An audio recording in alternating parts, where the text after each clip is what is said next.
Hello, and welcome to my podcast, Empowered to Thrive. I'm your host, Corrine Powell, and I'm the owner of Change Radically. In this space, we'll talk all things inner wellness, and parenting will certainly come up too. Because I'm a mom to 4 kids, so parenting is a huge part of my life. This space is designed for safety. Your inner child is welcome. Your past self is invited to listen as well. And no matter what type of day you're having, I want you to know I'm glad to be with you. I live out of vulnerability and transparency, so come and be. Be yourself. Be messy. Invite a friend and please stay a while. Keep coming back. I want you around. Now, let's jump into today's episode.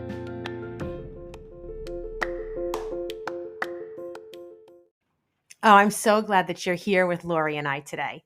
Lori speaks from an energy that is so fun to be around.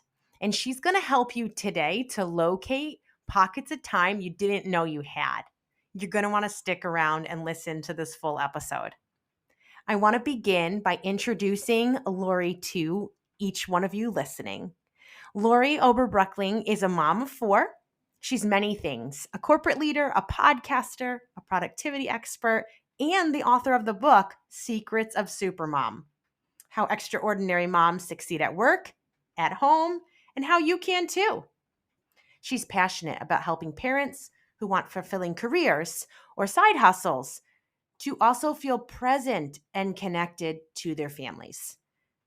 High priority, high value of mine for us to be able to do both the work we love and also be present in our families.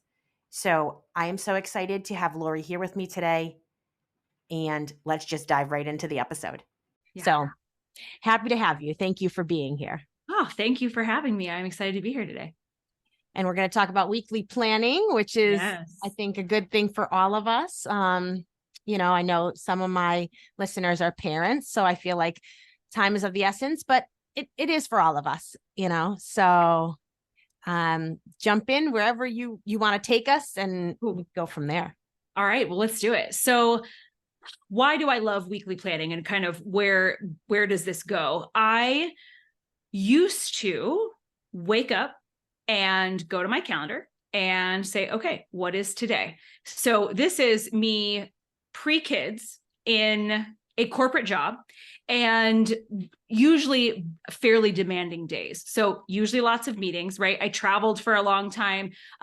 So really would say, okay, what do I need to get done today? And I would go through the things that were on my list, right? The meetings that I had to do, the schedule that I had. And sometimes I would find that I had conflicts that I didn't realize. Sometimes I would find that I did not have any available time to get tasks done because I was doing so many meetings. And maybe I had a project due to that day, or a report due that day, or something. So it just wasn't really working without me working a million hours, right? Mm-hmm. So I could certainly put in extra time some days. Sometimes there weren't even hours for extra time, right? Because you have filled your entire day and then it's 11 p.m. midnight and you still don't have it all done. And I know that the moms listening, the women listening, the folks listening have had that feeling where you just felt like you hustled all day. It's late into the night and you still don't have it all done. And I did not like that feeling. And then as I had children, that feeling got worse, right? Because now I have all of these unknowns, right? I have little tiny kids. I have 4 kids within 6 years. So my kids were all little, all at the same time. They're now bigger, but not big. And so I just couldn't continue the way that I was continuing without feeling very overwhelmed, or just giving up a lot of sleep. And that's what I did for a long time, was I just gave up a whole heck of a lot of sleep. And we are not our most patient when we don't have sleep. We do not make our best food choices when we don't have sleep. We are not the nicest to our family when we don't have sleep. And so it just I knew that I needed to make some changes. I needed to do things differently. And I didn't realize how differently until I started to make changes and realized how different I felt, right? How much calmer I felt, how much more patient I was, how much more energy I had. I thought I was energized before, and it is nothing in comparison to making some of these changes that came along the way. And one of those big ones is weekly planning. So kind of a long story to get there, but I just feel like it's so important for everyone to understand that when you do things a certain way and you're just kind of living the life, right? You're not taking that step back and saying, is this broken? Is this really the way it has to be? You might just be stuck in this and thinking this is just how it is. It's just busy all the time. Every day just has to be a scramble, and it doesn't. And so weekly planning for me is a 1 session per week where I sit down and I look at my entire personal calendar, my entire business calendar, my entire career calendar. I look at everything that is happening with me, my children, my partner. We look at all of it. And I look at the things I want to get done from a personal perspective and from a business and career perspective. So I'm literally looking at everything for that week. And I am making sure that if it needs to get done, it has a time block. And if it's a meeting, that it's there. If it's a conflict, that it gets fixed, right? So I'm looking at all of those things because what it lets me do. So I do mine Sunday morning. And I know women do theirs different times. So I don't think that there's a magic about Sunday morning, but the magic for me is that everyone's still sleeping. So I'm not distracted, right? And I am not in the midst of a work week. Okay. Right. So when you're in the midst of a work week, sometimes you're already living in panic mode. And so stopping at like Monday at noon to try to do this, that's not a good spot for me, right? I need to be not in the midst of a work week. I need to be in a calm place, like ready to plan place. So Sunday mornings for me, really nice and ideal for that. And then I look at that entire week and I can say, oh, we've got a conflict, or, oh, we've got 3 kids that need to be in 3 places at 3 of the same time. And we are not 3 parents, right? So being able to say, wow, I need to ask for help. Wow, we need to cancel something. Wow, my husband and I really need to, teamwork makes the dream work this week, or we're never going to make this happen. And so being able to have those conversations, being able to look at the calendar and say, is this overwhelming to me? Am I already dreading the week? And what can I change now instead of being Wednesday, being drowning and feeling like I have no way out? And so it's just made such a difference because then each day I wake up and I execute. I know what has to be done that day. I know what tasks are on my list. I know what to-dos are going to get done. I know what meetings I have. I know what children need to be where. And it just has made the weeks work like clockwork. Yeah, that's good. I love that you're saying do it when you're in a calm place, when you're not in the midst of it all already, feeling the overwhelm. That stands out to me as one of those keys, like, oh, take that nugget. Because when you're in fight or flight, right? Let's say you're already in panic mode, right? So now you're like, oh my goodness, what do I do? Your anxiety is high. You feel that fight or flight mode. All those problem solving, those thinking skills go away, right? We know this. We know this biologically. This is what happens. Our body says, go and do it this way or that way, but it does not let you think about problem solving skills. You're not strategizing when you feel that way. And we know this, but we so often don't take advantage of the fact that we can be not in that mode and we can strategize. So when we think about, oh, this week looks terrible, right? Like, could we move that dentist appointment? Could we move that orthodontist appointment? Do we have to do all the activities this week? Does everyone have to go to the baseball game, right? Like, what can we start to shift so that the week becomes doable for the entire family and no one is feeling completely overwhelmed? Because we know that if mom's overwhelmed, everyone's overwhelmed, right? But so is true with dad. So is true if some of the kids are overwhelmed, then everybody else gets the brunt of that. So the feeling of the family, I can look at that if I'm strategic. If I'm in the middle of it, it's just panic mode. How do we fix this? Right. And it becomes overwhelming, just like you said. Yeah.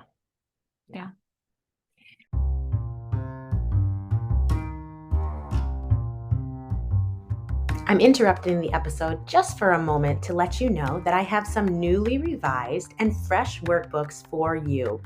They'll focus on healing your inner child, living intuitively. What are the keys for change? How can you stop people pleasing? If you've heard me talk about a subject here on the podcast, I likely have a workbook that also talks about that subject in more depth. So go and take a look, changeradically.com/shop. It's all on sale right now, 50% off. So go ahead and check it out today. changeradically.com/shop. Is this something you had to implement? You realized you needed it at some point in your life? That's it. Yeah. So when I realized, okay, I've got to make this change, I started to do things differently. I used to use an 18-month planner, for example, and I would just write everything in my planner. But my husband said, I can't see your planner. And and at work, I use an Outlook calendar. So all of my stuff was kind of everywhere. Well, this lets me pull everything into a paper planner, pull everything into a daily view so that I can see a weekly view and a daily view of what's happening. And it really allows me to do things differently. So yes, I kind of changed the process, changed the flow, and went, oh, wow, okay, this is where I can stay out of overwhelm. This helps me see in advance. This is where I am really doing things differently than I was before. And it's just making such a difference. And so I started to share it, of course. So I share it with women in my society. And, we have an entire boot camp that we've done in the past. And we just then are able to really dig in. It's part of my Supermom system. We're able to dig into that because as I see it work, and as I, over these past couple of years have seen it work for other women, it works, right? I can see it working. I can see them scheduling themselves differently, feeling differently about the things that they're working on, feeling like they actually have time to do things they want to do. Like, can you imagine being like, oh my goodness, I do have time to work out. Oh my goodness, I do have time to plan our meals so we're eating something that I can feel good about, right? Oh my goodness, I do have time to work on this project that I thought I'm never going to be able to get to that. I always would put it on the back burner because it wasn't important for anyone else. It was just important for me, right? So often we do that. We say, well, it was my thing. So I guess it's fine if I just start it next week or next month or next year. And we put off all the things that are those passions that are on our heart. And so it just lets you get back to doing all of that. And it's felt so good. So what about the person who isn't naturally, doesn't feel like they're naturally the organized person? Because you're talking about these planners, not the week view, the day view. I'm like, okay, so what about for that person? Where can they start? Yeah. So if you feel like very hot mess, right? You feel like your to-do lists are everywhere and your schedule is everywhere and everything is everywhere. My first step is just, let's pull it all together. Right. So it doesn't have to be in an organized system, but let's get it all into one place at least. Even if that is a file folder on your desk that has 8 million Post-it notes in it, right? And some sheets of paper and a torn off back of an envelope, right? It's got all the things. Let's put it all together because then we can say, oh, okay, I felt like I had 27 to-dos because there were 27 Post-it notes, but actually 8 of those have the same thing written on them because I forgot that I'd already written it down, right? Because that's what happens when we get stressed out and disorganized. We write the same thing multiple times. We put the same thing in multiple places.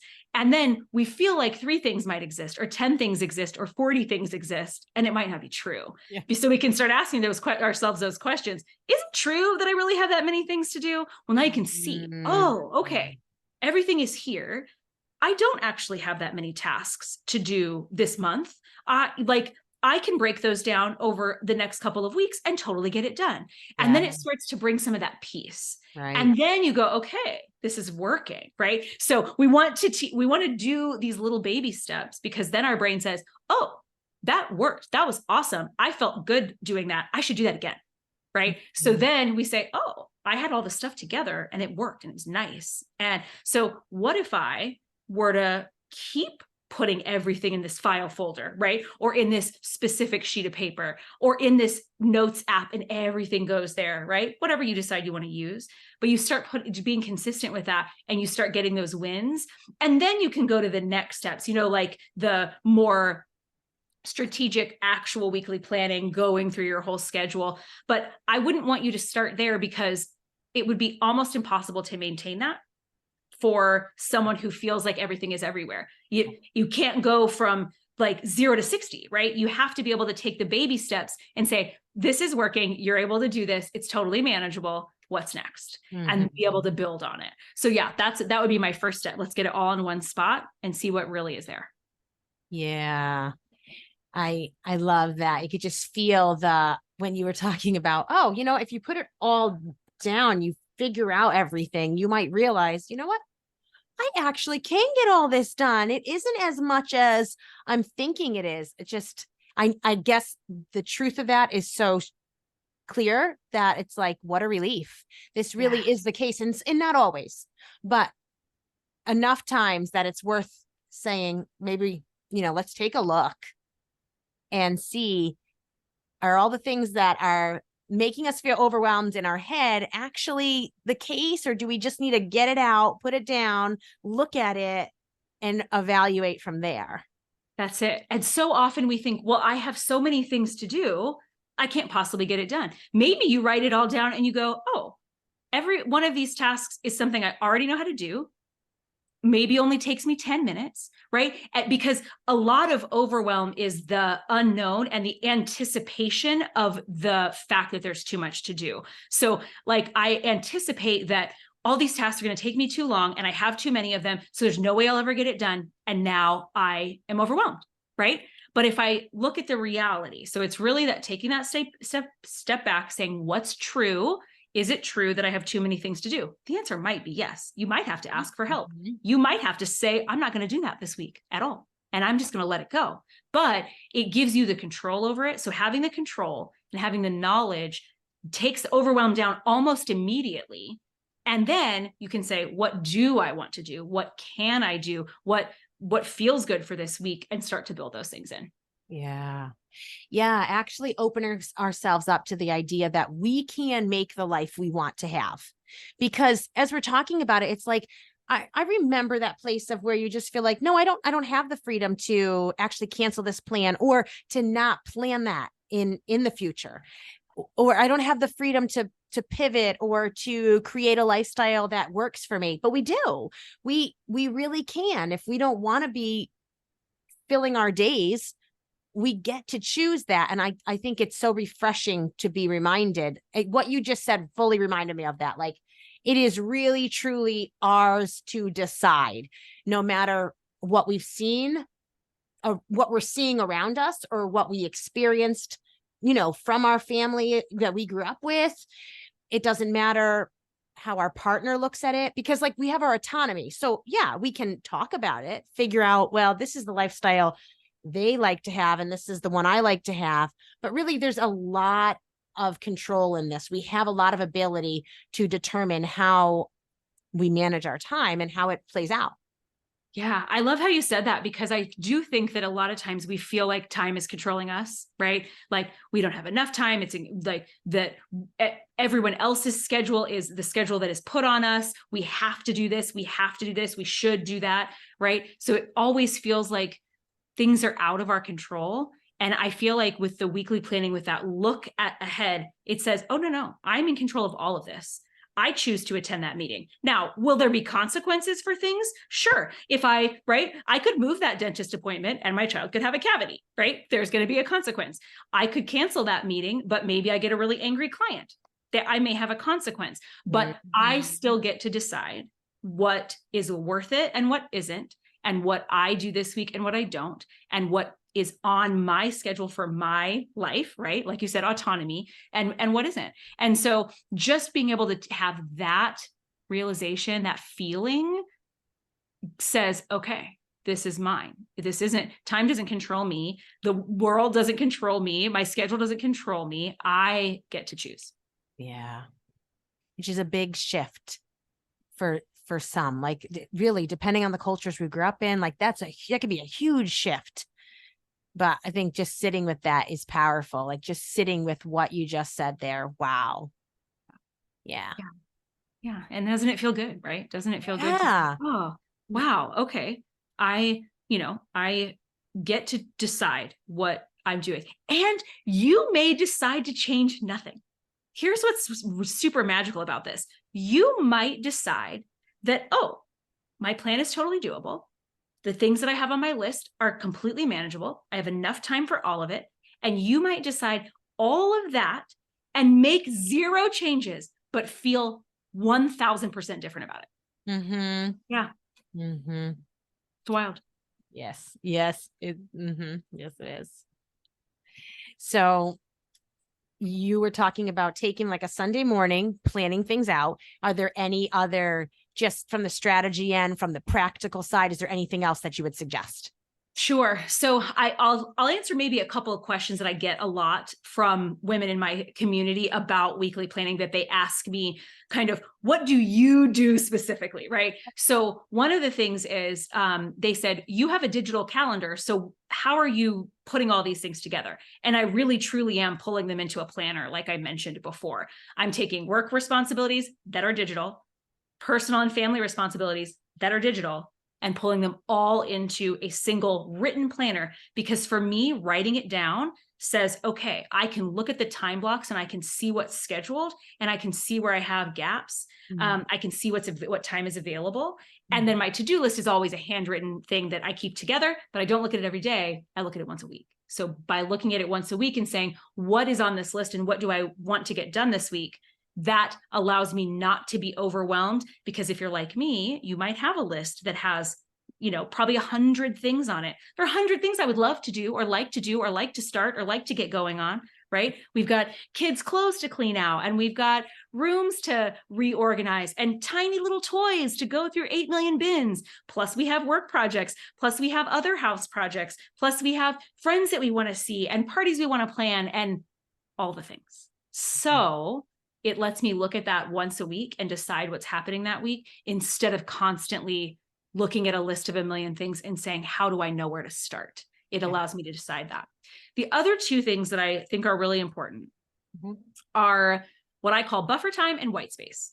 Okay. Buffer time is me planning time for when things will go wrong, because they will.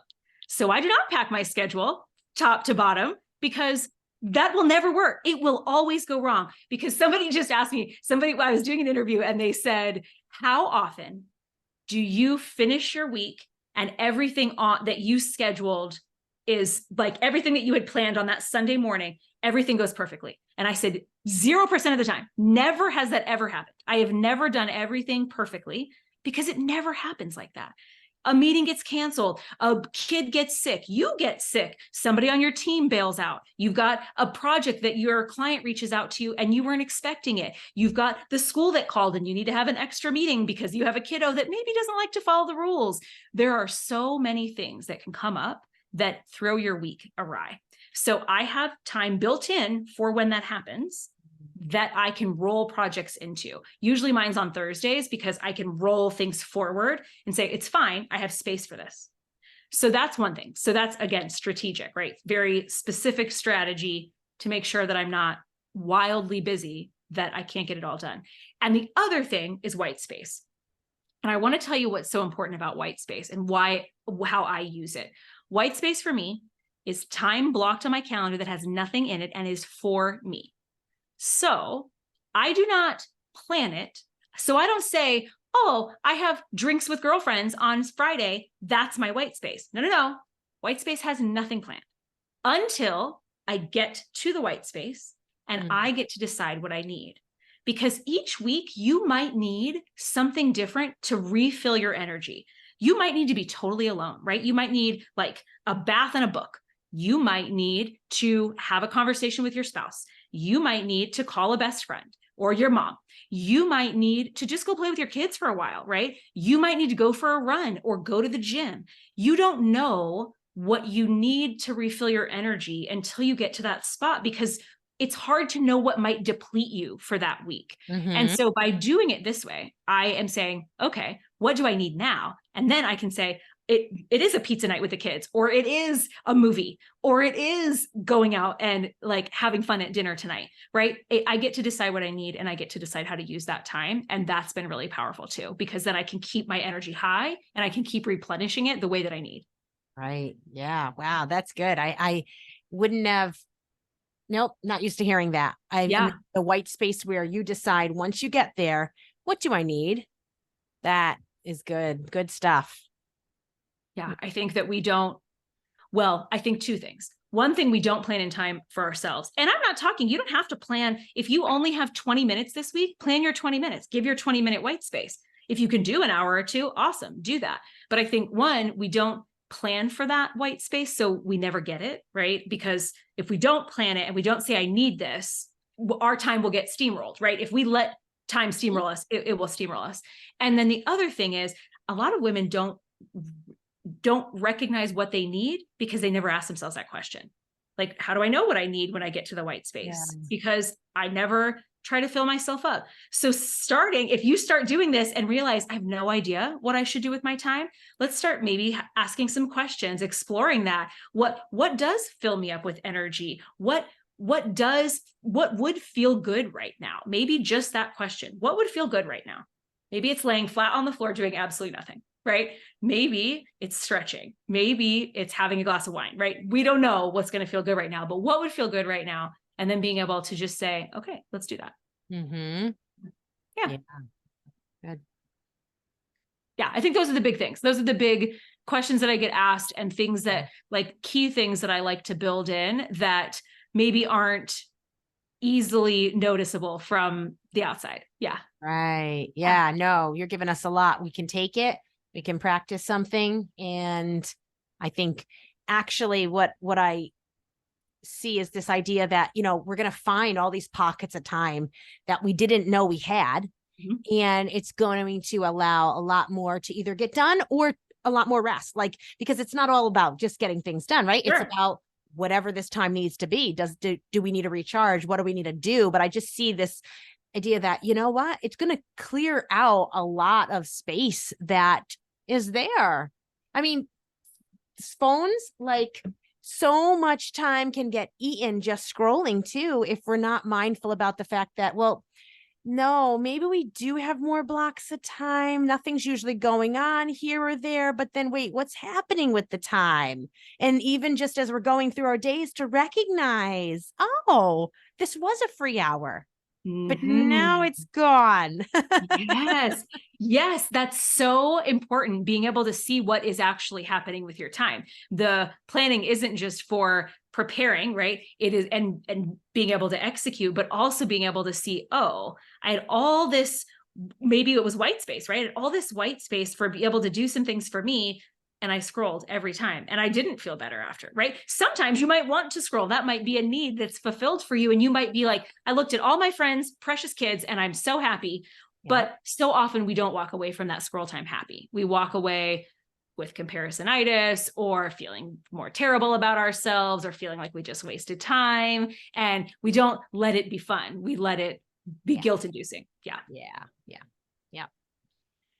Can you tell us a little bit about your book too? Absolutely. Yes. So the book Secrets of Supermom came about during the pandemic, when I started seeing moms that seemed like they kind of were pivoting, right? And then moms that really felt like they were struggling. And I thought, what is the difference here? Are the moms that are pivoting thriving sometimes? Are they doing things differently than some of the other moms, right? Are there some things that are in common?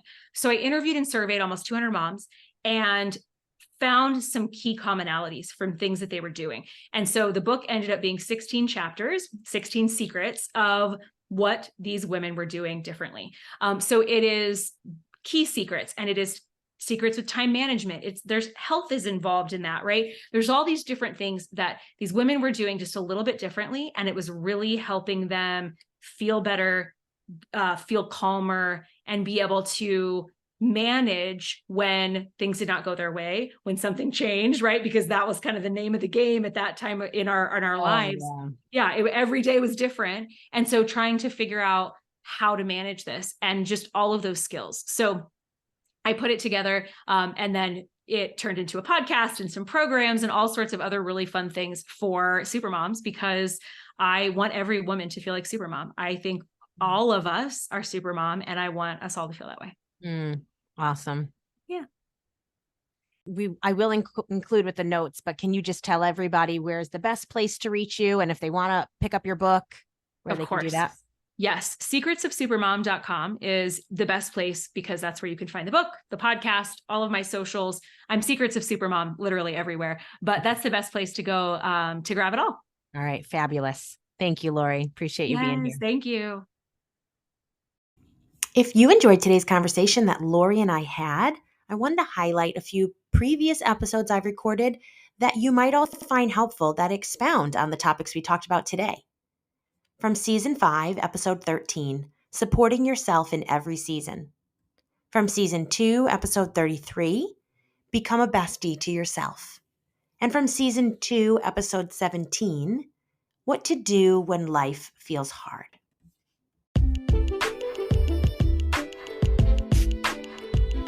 Here we are. We've come to the end of another episode. Sit back and reflect on what you heard. What's the one thing that resonates with you that you can take away and do something with? Let's not just listen. Let's listen and take action. Now, action may look very different for us, but it's doing something with what we hear. I hope that you'll share today's episode with a friend that you think would also enjoy it. And please come back next week. I hope that you have a fabulous week and that you remember when you pillow your head at night, when you're going through your days, that who you are is good. And I'm glad that you're alive.